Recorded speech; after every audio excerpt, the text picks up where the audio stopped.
Hi, yeah, I'm Joe Landman. I'm design lead at GDS, Government UK Government Digital Service. Currently on career break, and yeah, coming to talk to you about the prototype kit, which I think is a fairly kind of unusual project. I have asked around online, and I haven't been able to find very similar projects. But if you know of any, then do let me know sometime. Let me share my screen. So if you want to find out more about the prototype kit, everything is here on our website. Everything I'm going to go through today. So what is the kit? Well, about 10 years ago, I was working on Register to Vote, and that was my first project at the UK Government Digital Service.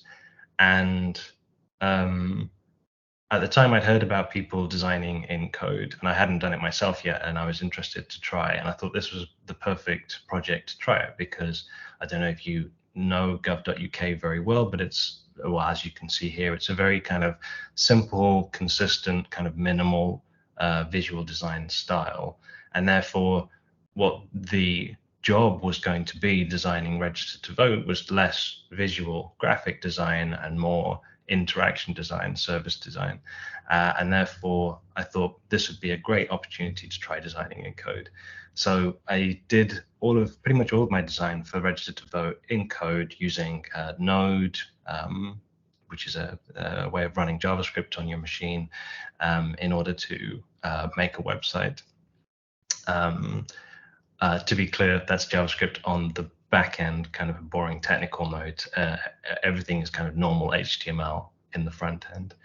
So so that went really well. And in particular, the developer that I was working with, one of the lead developers, Tom Byers, he really enjoyed working in that way because instead of me giving him, as can often happen in a project, me giving him pictures of websites, using something like, say, Figma, I was giving him a prototype so he could really see how the behavior was supposed to be, what goes where, what was expected. He really liked working in that way. So he was the one that turned that into the very first version of the prototype kit.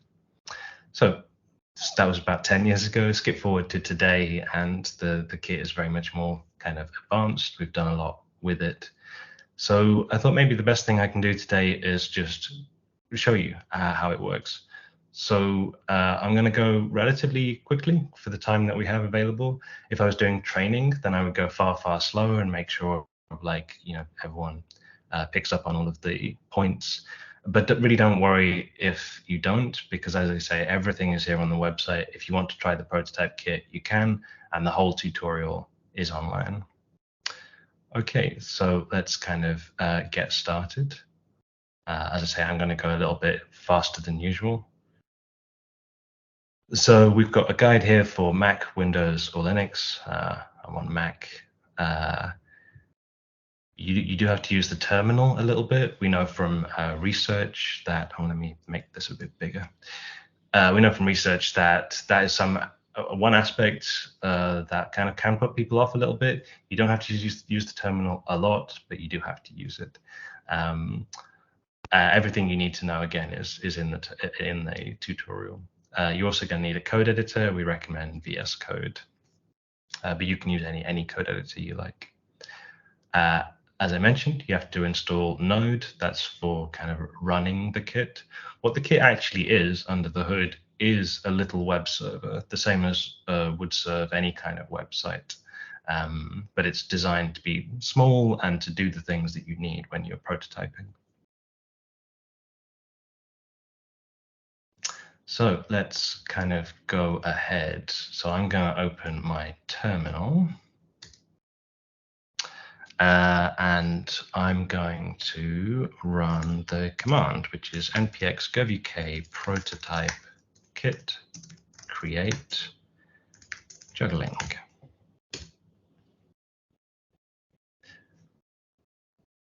Now we're into the live part, and I'm sure something is going to go wrong at some point, but we'll see. Excellent. So that's worked. That's created my prototype.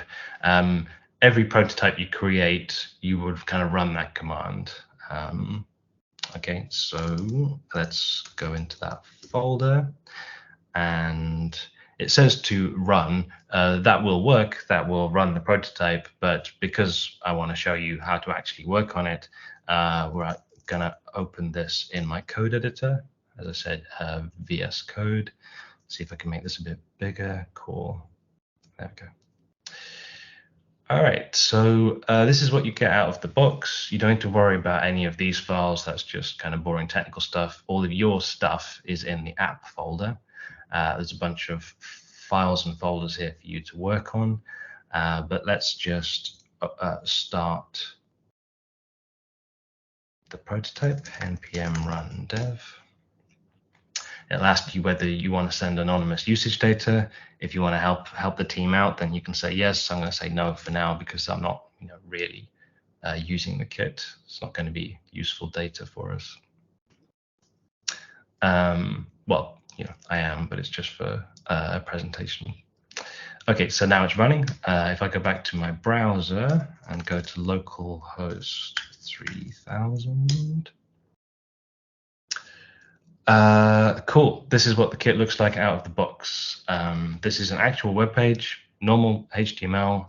This is the actual GovUK code. What's really important about that, just to kind of like take a sidebar, there's lots of important aspects to that, but one of the important aspects is that you can test with people that need to use assistive tech, for example, screen readers, because everything here is real code. Those are real headings, they're marked up properly. So you can do testing with disabled people in the way that you couldn't, again, say with something like Figma. And it responds to all of the normal things that you could do in the browser. So if I can zoom in and out, etc. Okay, if I go back to our tutorial,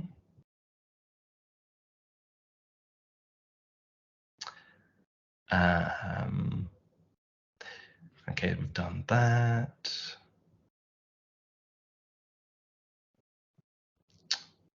Cool. Okay, so here we get into the actual kind of training prototype itself. So what we're going to do is, I don't know, I'm not sure if we'll get through all of this, but the idea is to have 1, 2, 3, 4, 5 pages, and then kind of an extra page for people who are ineligible for this service. It's going to have a couple of questions, a check answers page, and a complete page. So we've done that. We've opened the prototype. We've opened it in the browser. Okay, we're going to create a start page and change the service name. Okay, so you can see right here, it says, as it comes out of the box, it says the service name goes here, and change your service name in the file app.config.json. So if I go back to my code editor, open config.json, apply for a juggling license.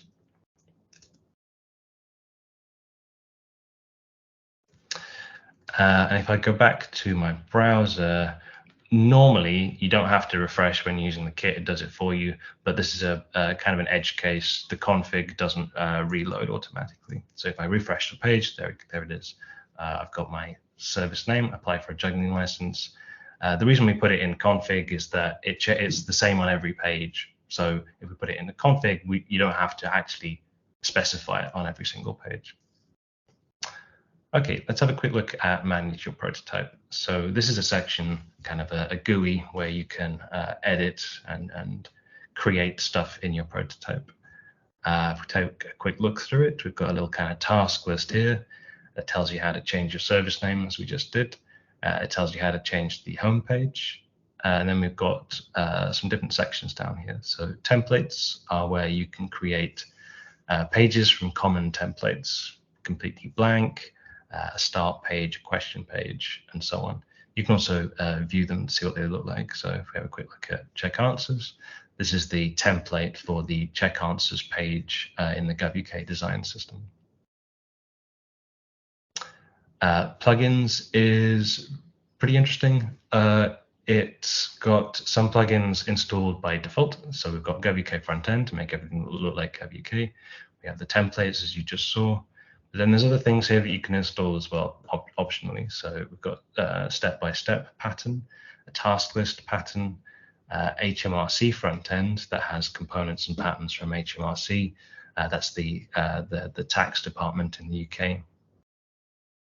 jQuery, in case people find that useful, and a really cool one, the GovUK Notify client. So that means in your prototypes, you can actually send emails and text messages, which is great, again, for like testing whether that works in your journey with actual users. Very cool. Cool. Okay, so that's everything in Manage Your Prototype. So we go back to templates and we'll create a start page. So now that's actually created a start page at the URL/start, because I put in the word start, and there we have a page. Again, you can see it's pulling through that service name for you automatically. And here we have a bunch of sort of templated details that you can change for your actual service. Okay, let's go back and create a question page. That's going to be next. And that's going to be juggling-balls. And another juggling-trick. And a check answers page.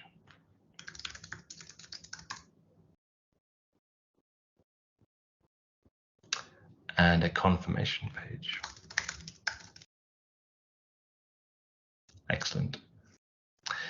So what that's done is that's, like we did for the start page, just created all of those pages for you. Now, if we head back to our code editor and we go into the views folder, the views folder is for your pages, any HTML.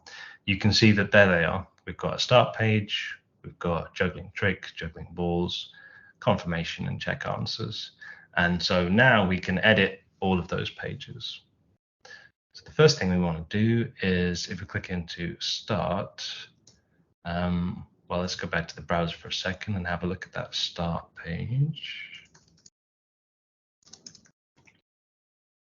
If I click on the start button, it doesn't do anything because it doesn't know where to link to. So we're going to make that work. We're going to link all of the pages together. So on the start page, we're going to find that button. There it is. Juggling balls. Oops. Okay, and this time I don't need to refresh, hopefully. So now if I click on the start button, there we go. It links to the first page. This is our template question page. There's space for a heading, space for content. So let's change that heading so we know what page we're looking at. It's a bit confusing otherwise. How many balls can you juggle? And there it is. Again, I didn't need to refresh. And link that to the page afterwards. Now, I don't know how much you know about HTML, but there are two main ways to link pages together. There's links and there's forms.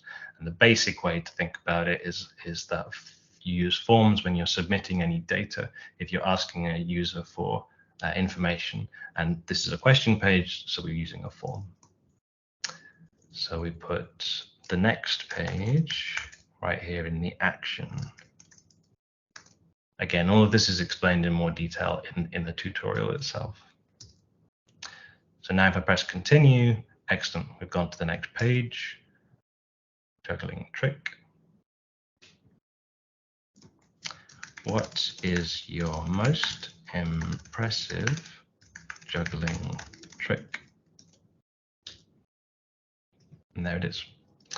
And again, it's a form, it's going to have data. And the next page is going to be check-answers.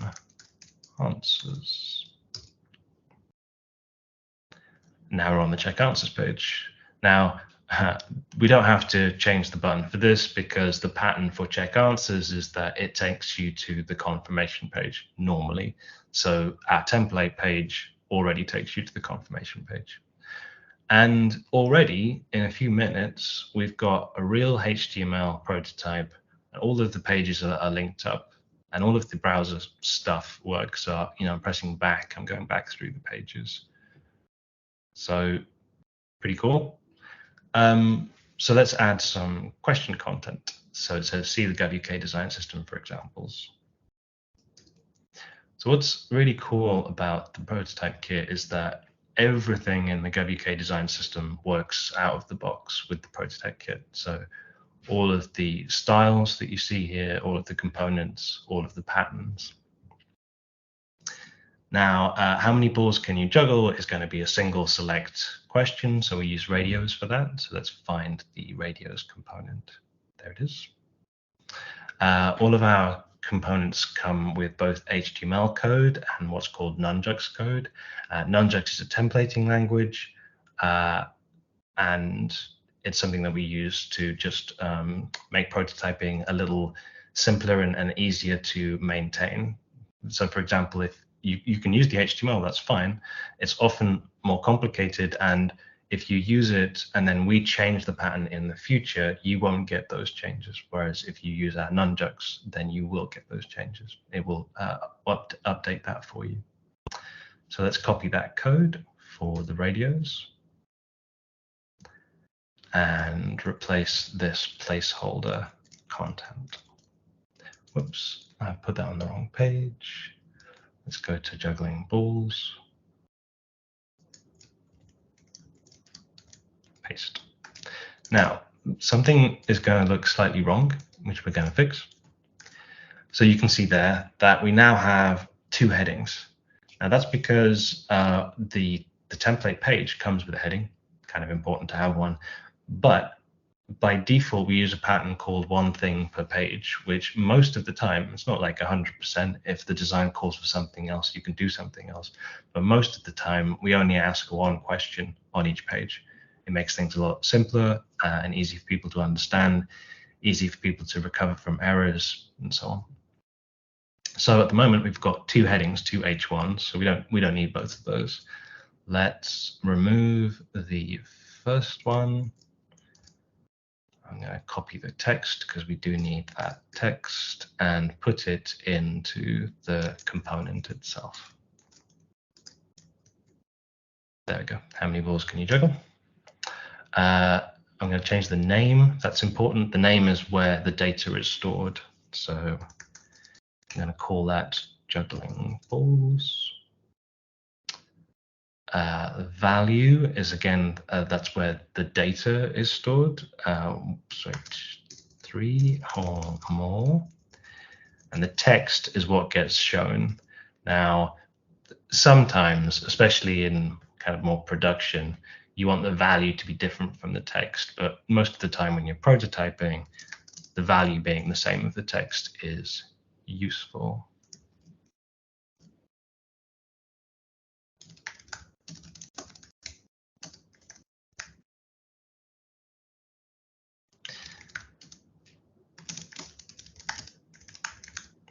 I mean, this is quite funny because we've used this training example for a long time, but I've always thought, I'm not sure 1 or 2 balls is technically juggling, but for the purposes of this example, we're going to use it.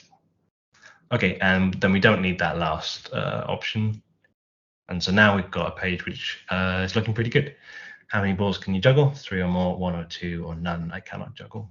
Okay, let's continue. What's your most impressive juggling trick? Okay, for this, we're going to use a text area.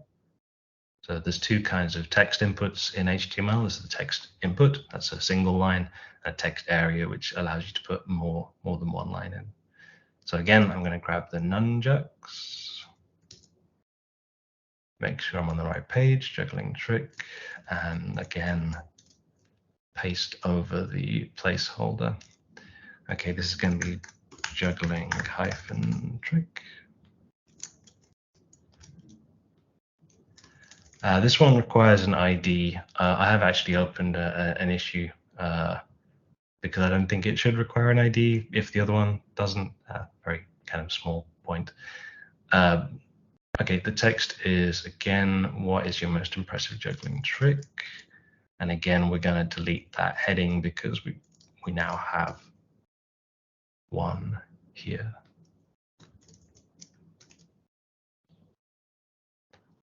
Okay, let's see how that looks.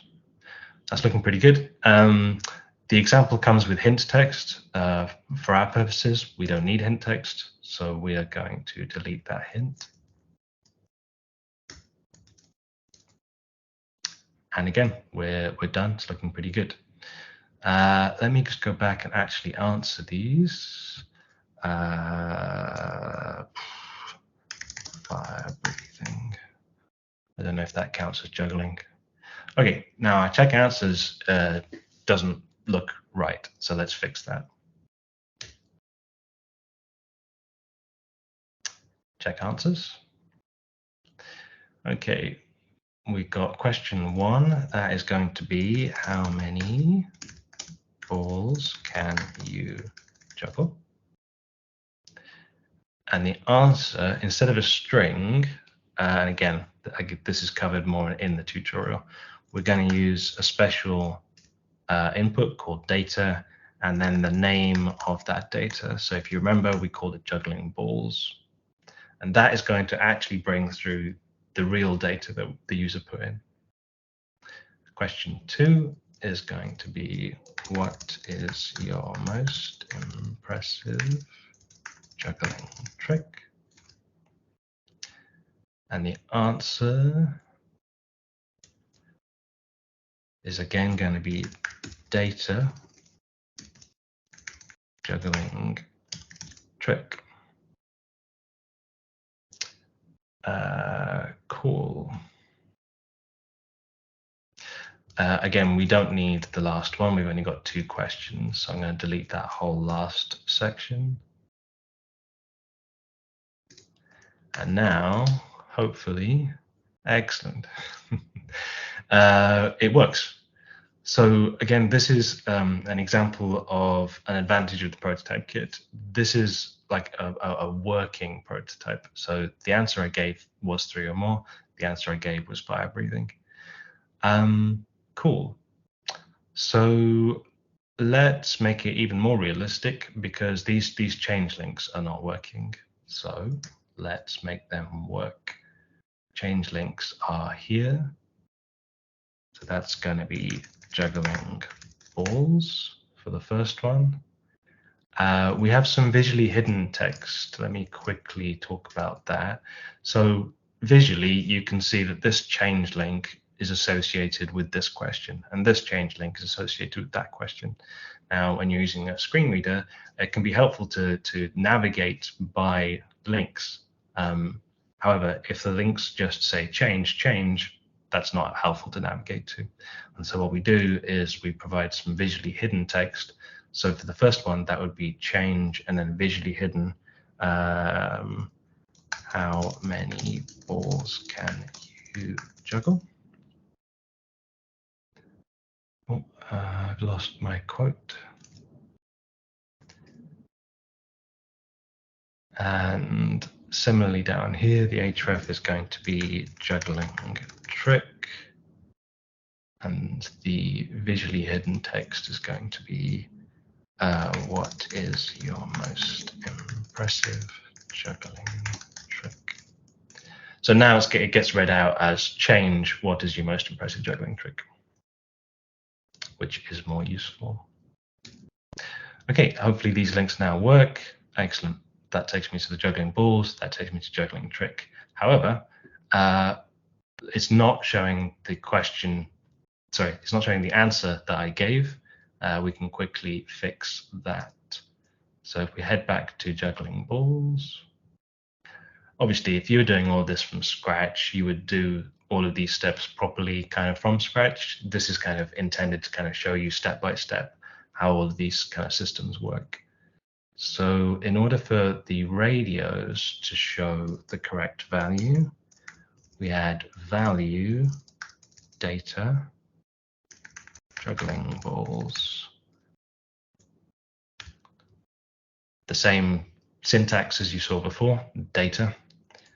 And hopefully, if I save that, excellent. It's now it's now selected that first radio, which is the correct one.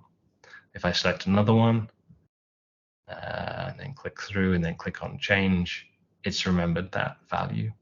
So let's do the same for the text area.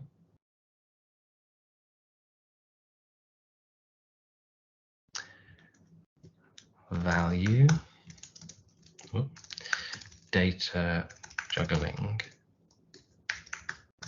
trick, and hopefully, no, what have I done?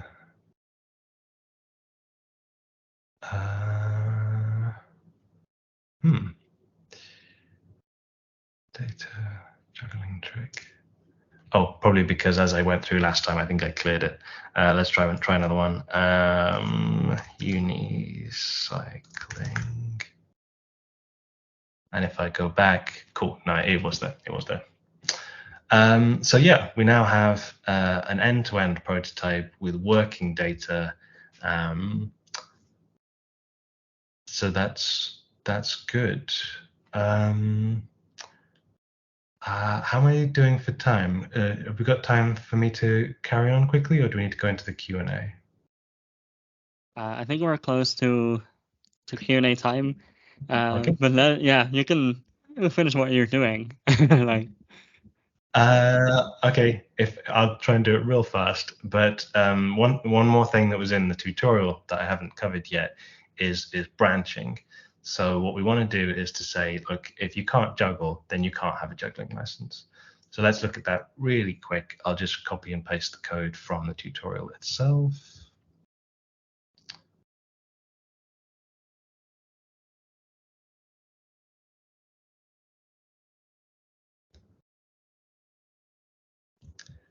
So as you can see, all of the information that we just did is here. There we go, showing different pages.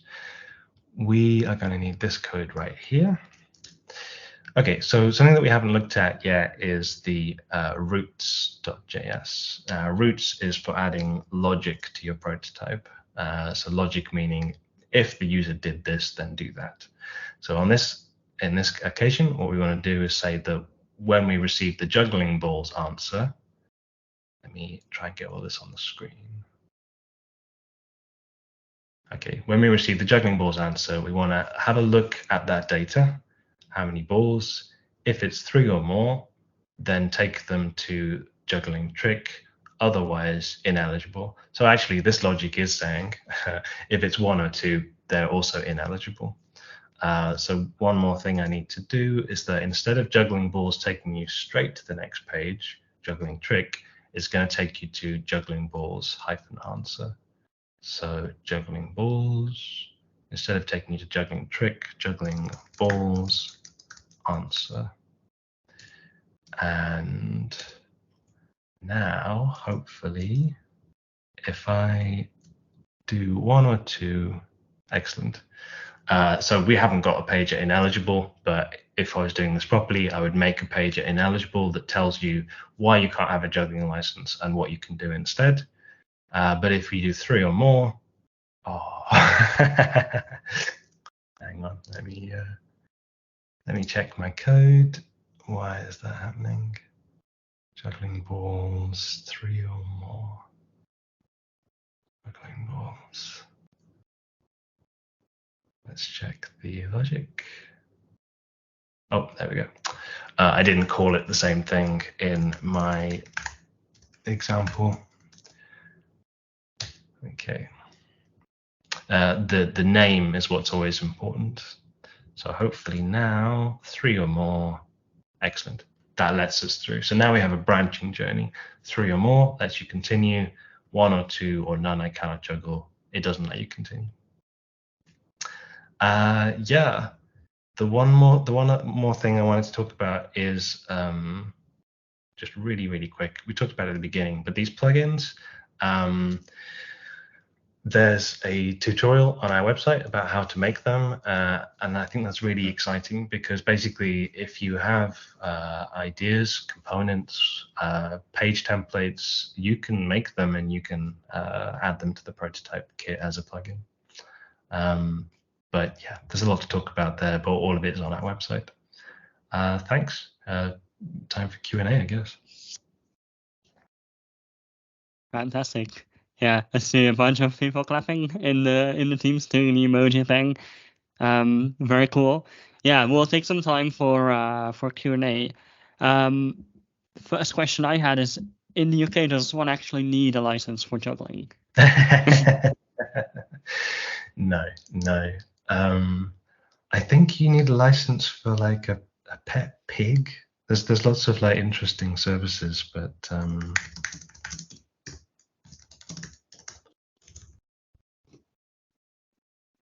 It's funny because we do this in an NL Design System team as well. Like, we'll make up some forms. Like, we have a lost socks form and a unicorn parking and like all sorts of things.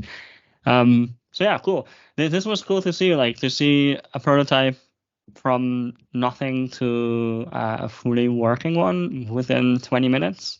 That's super impressive.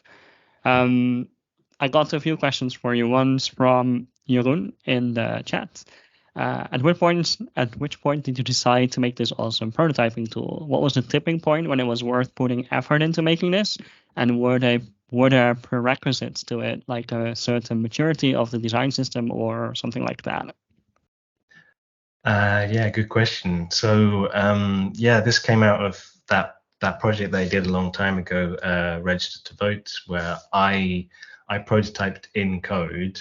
I didn't make it a kit that was generic for other people to use, and then the lead dev on that project turned it into a prototype kit because he thought it was a cool idea.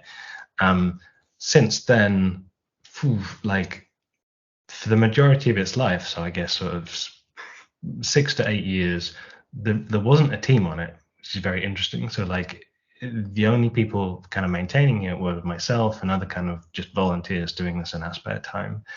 So the design system was definitely not a prerequisite because this predates the design system.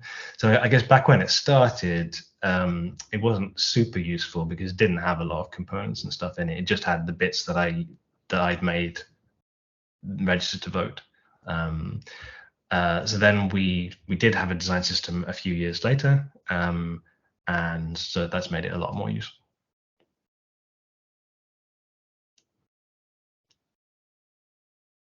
Hida, you're on mute. Thanks. Francois then asked, this method allows you to create custom HTML if none of the components are exactly what you need.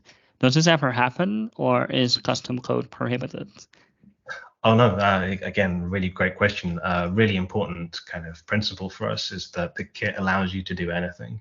Like we definitely didn't want to box people in, and therefore, like if I go back to my code editor, these pages, yes, I'm using nunjucks here, but you don't have to. You can write your own HTML, you can write your own CSS, you can write your own JavaScript, you can write your own nunjucks. All of it will work in the kit. Wow, that's super cool. Then there's a question from Bas. I'm impressed and also a little confused by the fidelity. It seems to consist of existing components patterns. Why don't you simply create pages in a CMS at this point? If not, how easy is it to update the kit with new designs? Again, these are all excellent questions. So there's another project going on at GDS called GovUK Forms, and that is, I think, what you're talking about. So that is a complete GUI. It takes you by the hand. It says, what do you want on this page? What do you want on this page? And it does it for you. There's a lot of advantages to that, but it really, those two questions are fantastic in like they come next to each other, because what that process doesn't allow you to do is do anything from scratch, kind of by design, because that product is designed for people who don't necessarily know code. They don't necessarily know how to design something from scratch. And so the two products, they coexist kind of quite nicely, because if you want to just absolutely stick to simple patterns, all you're doing is a simple form. You know, the juggling one is actually a pretty poor example for the kit, because when forms launch, you can just do it in forms with a GUI. But what it will never allow you to do is create something from scratch, something that's a little bit different, play around with new patterns and new ideas. And that's what the kit allows you to do. So I guess they really exist alongside each other. Like some people would use the GUI and others would want to customize more. Yeah, and there's also a kind of an obvious journey there where you might start playing around in forms because it is a lot easier and it's all there for you. And then maybe in testing you realize that something isn't really working and you're going to have to like design something a bit new or tweak something. And so you can take what you've done and then in the prototype kit do that tweaking, create that kind of new component or pattern and see if that works better. Yeah, that makes a lot of sense. Let's see, I got one more question, which is how does the prototype work on a smaller size on mobile or tablet? That's a designer asking this, I think. I can show you. So if we go back to our prototype, again, all of this is real HTML, our real design system. So if I simulate that, so firstly, maybe you didn't see, but you do have to have a license for a pig. But if I go back to my prototype, which is not there, where's it gone? I've lost it. There it is. So yeah, if I simulate being on a small screen, you can see that all of our mobile styles kick in, and now it acts as if it is on a mobile. And if you run this on a mobile, it will act exactly as gov.uk does on a mobile. Cool, very cool. We got one more question from the same person actually. Jeroen is asking, are there examples of this prototype kit being used by non-designers? And if so, who were they and how did they add value? I don't know if that's adding value for the prototype kit or the people. I guess for the prototype kit, right? Our two main user groups are designers, interaction designers, service designers, and actually developers, because they can find it useful as well to prototype what they're going to do, sometimes in collaboration with the designer. So as I said at the start, like we know that like the code aspects can be a bit daunting, and for some people it is a blocker. And so for those people, if you need to use the kit, we recommend kind of working with a developer. So those are the two main user groups. Definitely like anyone else can use it. So content designers, product people. I actually, we had a meeting with a senior leader at GDS a few months ago, and we were going in to kind of talk about the kit and to try and explain it. And the first thing he said was, "Oh, the prototype kit, I used that myself to prototype my own ideas," and that was like so cool to hear. So wow. Yeah, anybody can. That's awesome. Yeah, I think that's all we have time for regarding Q&A. Can people reach you somewhere if they have more questions or? Sure. Probably the easiest thing is joelandman.com. Find Joe online. I think. Yeah, if you Google me, I'm very online. But yeah, joelandman.com I think has got all my contact details, and yeah, feel free to get in touch. Cool. Well, fantastic. With that, I want to thank everyone for joining this session. Thanks for joining Design Systems Week 2023.